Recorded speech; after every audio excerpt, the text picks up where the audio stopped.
Uh-oh.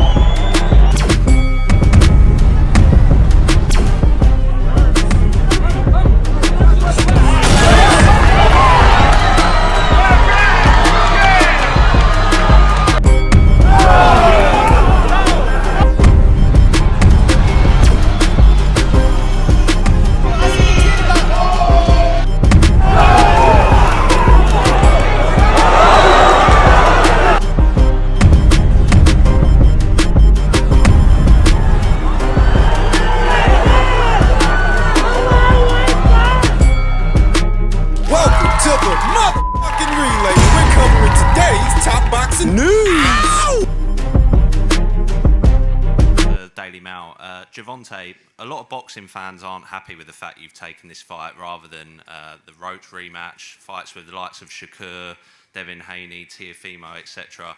What do you make of that reaction? And can we still expect to see those fights? Why should I care what they think? When y'all switch somebody can have a bad day and y'all switching on who y'all favorite fighter is or who this person is supposed to fight. Like y'all need to sit back and be fans and just enjoy the sport. Like y'all even talk about people's personal lives. Like why when it come to that? Can we still expect to see any of those fights in the future though? And y'all keep talking about fighting somebody. Didn't he just have a fight? Didn't he just have a fight? And what happened? What happened? What happened? He won, right? But how he look in it? Exactly. But y'all say some different shit when it's me, right? Cause y'all want me to lose. When y'all see people in that limelight too long, they want to take that they want somebody else to come take that spot. That's why it's always like, come on, bro. That's what happened with Floyd. Y'all seen him too much, and once y'all seen him so much, y'all start hating on it. Like it turned from love to hate. Not the first time Gervonta Davis snapped at a reporter for mentioning Shakur, telling him that you guys need to just sit back and be boxing fans. That's what he's being. A boxing fan, asking about a boxing match. They've been asking you about for, what is it, 2, 3, maybe longer than that? 3 going on 4 years, maybe longer? I mean, by now, you can read in between the lines. You can see that Gervonta has no intention of fighting Shakur Stevenson. It's a Freudian slip, you know. He equates the media, even asking him about that fight, as the media wanting him to lose. But not because of their perception of the fight. That's his perception of the fight. And that's why he's never had any intention of having it. This from the same guy who said he signed a 6 or 7 fight deal at Amazon that included a Shakur Stevenson fight. What happened to that? Nothing happened, because it was bullshit. Whoever believed that? I got a bridge I want to sell you. You guys here on the channel know, I never thought Gervonta Davis would go into that Shakur Stevenson fight willingly, or any other fight with any other fighter that stands a halfway decent chance of winning, because underneath his facade, this guy's not confident. He doesn't believe in himself. Look at how despondent he was at the presser. Well, could he be confident? You just went life or death with Lamont Roach. That was supposed to be an easy one. Going through that with that guy, just imagine what you'd go through with Shakur. Don't hold your breath for that fight to happen. Corner, Tank, are you going to be retiring? If not, who could we see you fight next year? Right now, I don't know what I'm doing. I'm just, doing me right now.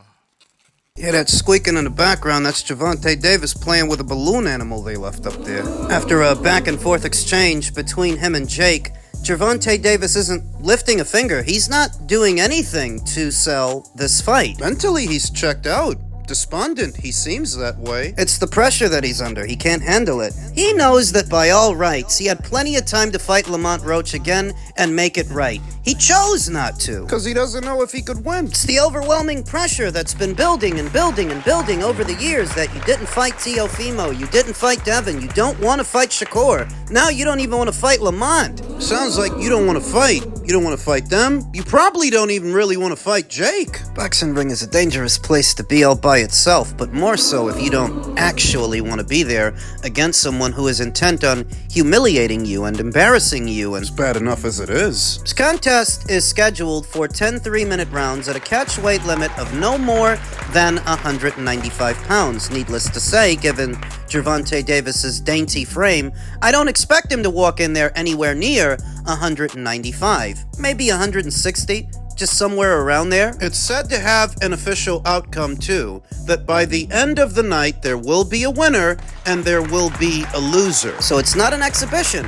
That's a plus for Jake Paul and MVP, that they can build this as an actual fight, even though Gervonta Davis is doing absolutely nothing to sell it. Doesn't really want to engage with the media, you could tell. He didn't want to answer their questions. He didn't want to do anything. State your case for being the face of boxing. I ain't the face of boxing, fam. I'm just somebody that box. Did you guys catch that? He said he's not the face of boxing. I never thought he was. The numbers never told that story.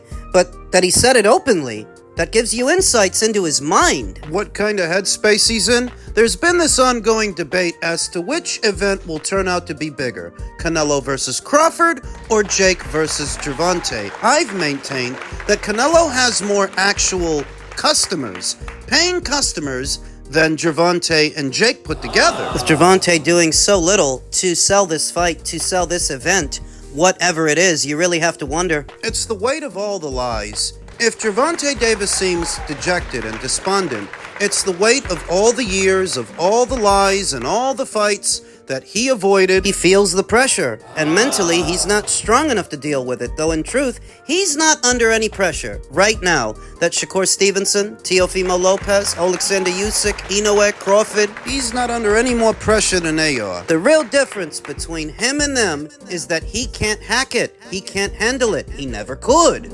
Underneath it all, he knows all this time he's a protected fighter. He's been a protected fighter. He's still a protected fighter. That's why he's doing this. But you have to wonder if this isn't a miscalculation. You're giving Jake Paul the chance to humiliate you in front of a lot of people. Do you imagine he's about to have a serious camp for this guy? Like Rocky did before the Ivan Drago fight? Seriously, do you think he's gonna go back to the lab, start grafting him and Calvin Ford and Kenny Ellis, draw up the plans, make the preparations? Do you think that Gervonta Davis is about to have a serious camp for what is an unserious event?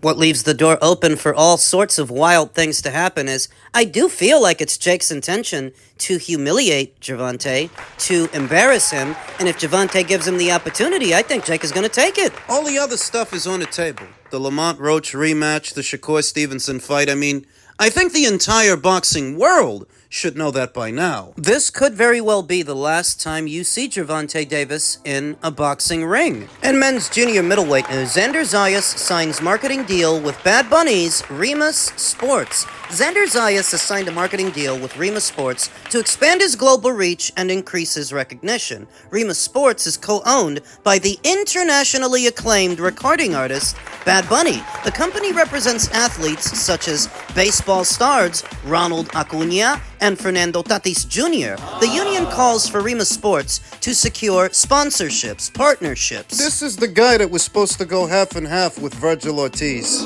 And other related marketing and advertising deals for the 23-year-old Zayas, who, like Bad Bunny, is of Puerto Rican descent. The two have built a friendly relationship in recent years. Joining Rimas Sports marks the beginning of a powerful new chapter in my career, Zayas said in a statement. This is more than a professional move. It's about partnering with a team that truly understands me, both as a fighter and as a person. Rimas represents everything I stand for: culture, purpose, excellence, and ambition. I'm not here just to win belts. I want to leave a lasting legacy, become a global ambassador for boxing, and uplift my community and my island along the way. The title I won in July is just the beginning. With Rimas by my side, I'm ready to conquer the world. Zayas, 22-0, with 13 KOs, won the then vacant WBO junior middleweight title this past July. The Sunrise, Florida resident defeated Mexico's Jorge Garcia Perez by unanimous decision that night at the theater at Madison Square Garden, making it all the more ridiculous that Virgil Ortiz via Golden Boy Promotions thought he should get half the pot with Xander Zayas, who's rubbing elbows with well-known recording artist Bad Bunny. I had so many people try to tell me that Virgil Ortiz, in spite of not being a champion, is the A-side fighter over Xander Zayas, to which I begged to differ. Virgil is fun to watch, make no mistake. He's a good kid, and he's a good fighter, but he ain't no big draw yet. Whereas Xander, as a result of this deal, he could become one. He's already on his way. The Puerto Rican fight fans are just as fiercely loyal as the Mexican ones are. Rubbing elbows with a well-known celebrity like a Bad Bunny will certainly lend itself to Xander's profile. Somebody better call Peso Pluma. Well, if they did, Virgil wouldn't know what to say to him. Virgil doesn't speak Spanish. He is a Joe No Sabo. The ring ranks Xander Zayas 6th among its top 10 junior middles. Rimas Sports agency director Alejandro Padron said Zayas is a generational talent and a perfect match for what they're building as a company. His athletic ability is world-class, but it's his integrity, humility, and global mindset that truly set him apart, Padron said in a statement. Xander embodies the kind of athlete who transcends the ring, someone who inspires across cultures, languages, and borders. At Rimas, we're not just managing athletes, we're building global icons and empowering movements. With Xander, we're not only backing a champion, we're investing in a legacy. The deal was orchestrated by Zayas' boxing manager and advisor, Peter Khan, who is in the midst of signing other fighters to Rimas Sports for marketing deals as well. Khan told The Ring that he's also working with Top Rank to secure a January 2026 title defense and homecoming for Zayas in Puerto Rico. The new relationship with Rimas Sports is a strong addition to our team as Xander is entering a new phase of his career as a world champion, said Khan. Rimas Sports will be leveraging its success in entertainment to provide Xander with brand partnerships and marketing support, especially in Puerto Rico, where Xander will continue to strengthen his footprint and fight in the near future to defend his world title. I would say that Xander Zayas is more in tune with the people on the island of Puerto Rico than Virgil is with the people south of the border in Mexico, because Virgil's not really a Mexican national, and it doesn't help that he doesn't speak the language. Now, I already didn't think that Virgil was on equal footing with Xander Zayas, but he definitely isn't now. It's not just because of the alphabet title, it's because of Xander's powerful friends. He's got friends in high places. His career has all the direction that Virgil's doesn't. So maybe that's the difference between getting promoted at Top Rank and being promoted by Golden Boy. At Top Rank, they're gonna have a plan. You're gonna have a trajectory, whereas at Golden Boy, you'll just fight aimlessly. You're basically fighting just to fight. That's why Virgil's 27 years old, having not yet fought for a world title. Elsewhere in the men's junior middleweight division, extension expected on Murtazaliev versus Kelly talks after IBF deadline passes. London, England. With talks regarding Bakram Murtazaliev's mandatory defense against Josh Kelly still progressing well, an official extension on the negotiation period now looks most likely. That is the opinion of Kelly's promoter, Callie Sauerland, who has been communicating with the champion's promoter, Main Events, since the IBF ordered the fight for their junior middleweight strap back in August. At the time, the sanctioning body gave the two sides 30 days, which ended on Friday, September 19th, to reach a deal for the fight. However, as that deadline came and went without any purse bid, an official request for a short extension is now expected. It is understood that there is hope on both sides that a deal will be reached for the 32-year-old Murtazaliev to defend his title against Kelly without the need for a purse bid. Given we are in deep talks at the moment, and they are still progressing, I suspect it will be delayed a week. so we can try to reach an agreement, Sauerland told The Ring. That's what looks most likely at this point. Kelly, 31, is currently ranked at number 3 via the IBF's rank standings, with the first and second spot not occupied. That made him the champion's highest-ranked challenger. The Sunderland man is on a 7-fight winning run since his February 2021 defeat to David Evanesian at Wembley Arena. He most recently stopped 24-1 Flavius Bia in just 121 seconds of their June clash, which was Kelly's only fight since last September.